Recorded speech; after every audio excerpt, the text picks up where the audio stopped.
Hi, my name's Simeon Chien, and I'm going to do you a bio about my experiences with audio engineering. So at Perth College UHI, I attended the audio engineering course from September 2019 to May 2022. I graduated from the popular music course with an honours degree, and then I applied for audio engineering. So I studied most of it on campus, but at the time when COVID started, everything changed. So the rest of second year was all done online, and then when I got into third year, we did some of it both online and on campus, because obviously at that time there was still restrictions in place because of COVID.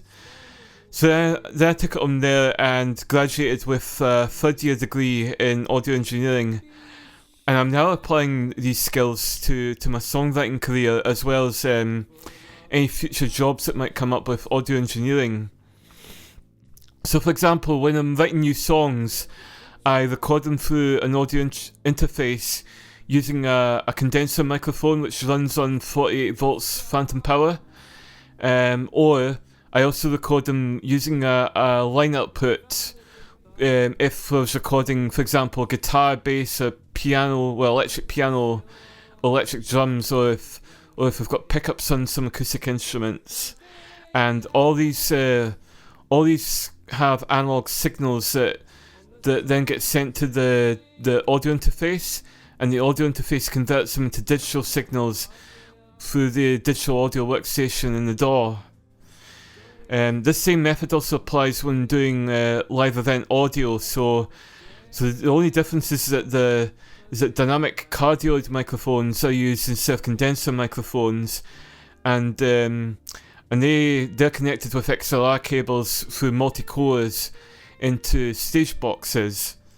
Of course, digital mixing consoles are now being used for live performances and broadcasts.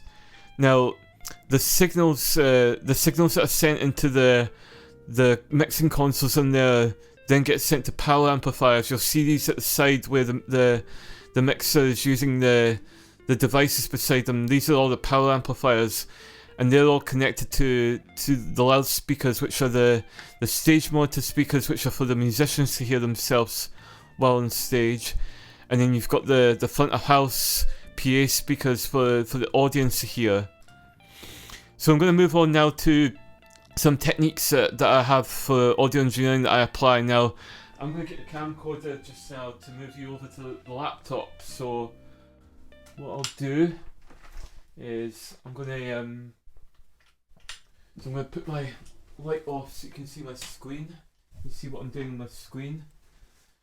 And I'm just going to put another light on for let's just see what we're doing. Now, here I've got my Pro Tools window, so what I'll do is I'll play this back. Now, the techniques that I have for mixing is, you can see here I've got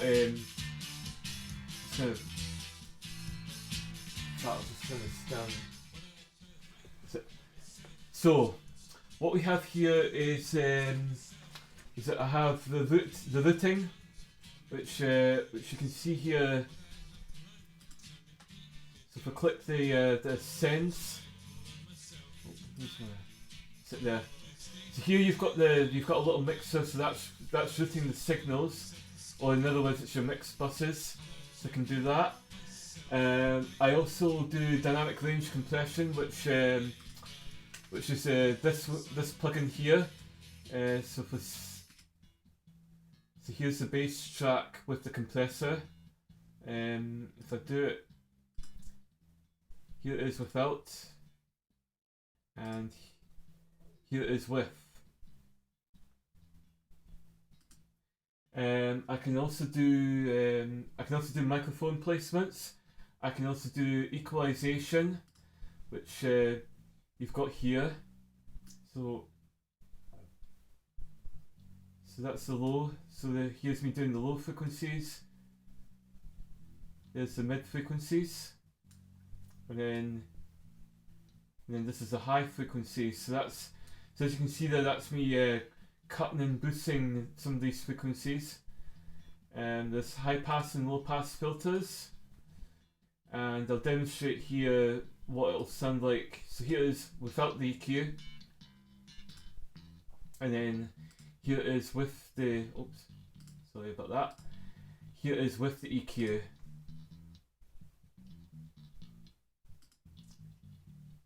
You can see there's a difference when you do that. So I also have, I also do reverb. So if I bring this back, and then I'm going to turn that off, and then switch to the vocal track. So here we've got reverb. So I'll demonstrate. No, so here is without reverb, and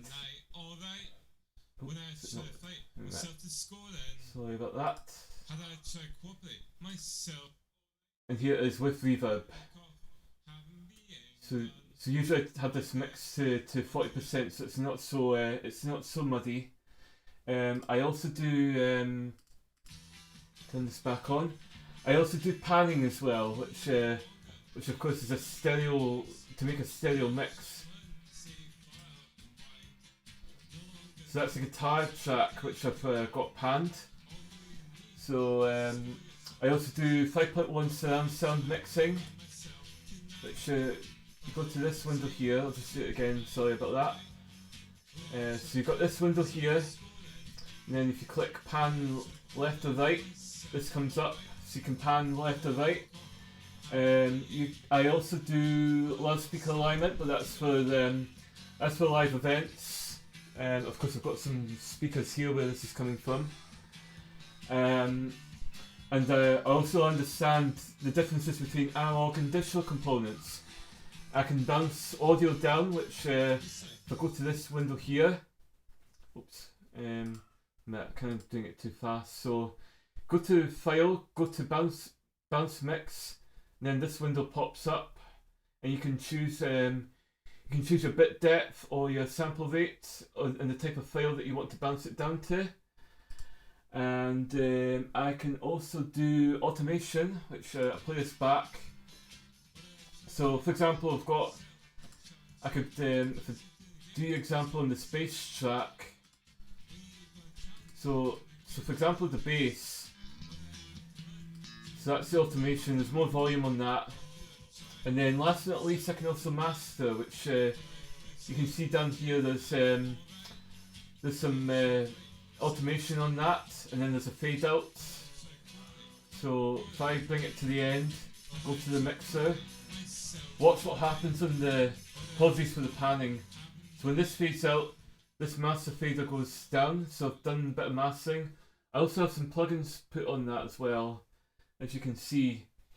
And that's pretty much my techniques for that. So I'm going to put this camera back here. Move that there. And then I'll just get the lights back on and back to GarageBand. So after moving on from that, I have my favourite audio engineers I'd like to talk about. I have Phil Raymond, Roy Thomas Baker, Jeff Emmerich, Jim Boyer, Brian Ruggles, Reinhold Mack, Jack Wire King, Russ Tirana, Rick Pop, Michael Brower, Daniel Green, Bruce Sweden, and Butch Mick. A lot of these are famous engineers that have mixed for famous artists. My mixing categories range between music recording, 5.1 surround sound mixing, which is Dolby Atmos, and live event audio mixing. There's other ones as well for film and games, but I didn't do these when I was at college. So, when recording, I use a condenser microphone for vocals and acoustic instruments. So that's acoustic piano and acoustic ukulele. And I have direct line output connections for recording guitars, bass, keyboards, and electric drums. And of course, like I said, that the two acoustic instruments I have of the pickups are the acoustic guitar and the acoustic double bass.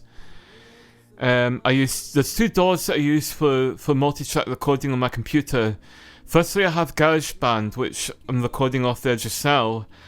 That's used as a virtual recording studio, and it's useful for virtual instruments, effects pedals, and amplifiers. Secondly, as I was showing you there, I have Pro Tools for professional mixing and mastering techniques, as well as inserting plugins, panning, 5.1 surround sound mixing, and routing. And for audio engineering at live events, there's prediction software that I use, which is available, of course. There's ArrayCalc, which is used for pre-production of a live event, so that's for doing venue layouts and loudspeaker alignments, as well as loudspeaker connections. And there's one called Smart as well, which is used for acoustic measurements at live events. And that's all that there's to it, and thank you for listening. I hope you've enjoyed it.